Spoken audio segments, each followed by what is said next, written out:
Pinangunahan ni Senator Bato de la Rosa ang resolusyon para mabasura sa Senado ang impeachment case laban kay VP Sara Duterte. Pero ayon kay Senate President Chis Escudero, wala pang bigat ang resolusyon hanggat hindi pa naihahain sa Senado. Nasa frontline na balitang yan, si Mean Los Baños.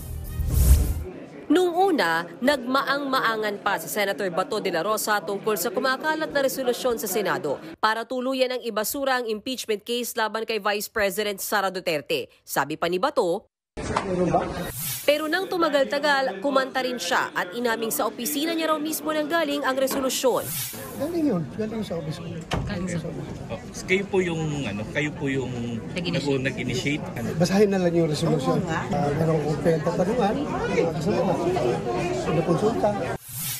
Ano bang nilalaman ng resolusyong yan? Sa nakuhang dokumento ng News 5, binibigyang diin na hindi pwedeng tumawid sa 20th Congress ang impeachment case na sinimulan sa 19th Congress. Bawal daw ito sa ilalim ng Senate rules. Nakasaad din sa patakaran na lahat ng nakabinbing proceedings ay mateterminate pagsara ng Kongreso. Pero pwedeng ituloy ng susunod na Kongreso na parabang first time inilatag ang proceedings. Ang pag-amin ni De La Rosa na siya ang nasa likod ng resolusyon, narinig din ni Senator Amy Marcos. Kabilang si Senator Amy sa mga nakakita sa draft ng resolusyon. Pero anya, wala siyang kinalaman dito.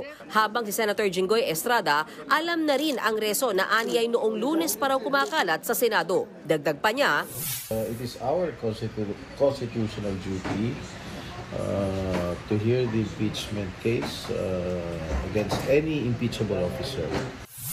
Wala namang alam tungkol dito ang iba pang senador, maging ang Senate President. Ano mang kumakalat na resolusyon na wala namang author na pinakita lamang din sa akin ng media ay ika nga mere scrap of paper unless may mag-file niyan. Wala pa akong nakikita ganun.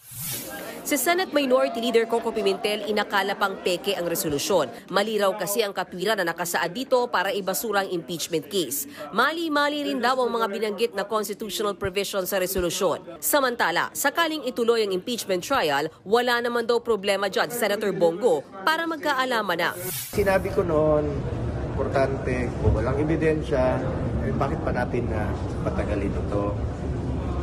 Ayoko naman pong maging impartial bilang isa sa magiging possible judge dito sa impeachment court. Sa gitna ng issue sa impeachment trial, usap-usapan din na papalitan daw si Escudero bilang Senate President. Hirit naman ng ilang kongresista, takot daw si Escudero kay VP Sara.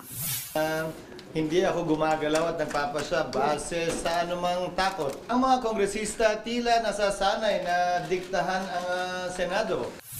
Si VP Sara naman ipinagtanggol din ng Senate President. Well, sa pagkakilala ko naman kay Senate President Chis Escudero ay hindi natatakot yon. Ano't ano pa man, handa raw ang bise na harapin ang impeachment complaint laban sa kanya. Nagbabalita mula sa Frontline, Mean Los Baños, News 5. Mga kapatid, Ed Lingaw po, maging maalam at may pakialam sa mga napapanahong balita sa ating bansa. Para sa mas malalimang pagtalakay at paghimay sa mga issue at headlines, tumutok lamang at pag-subscribe sa social media pages ng News 5.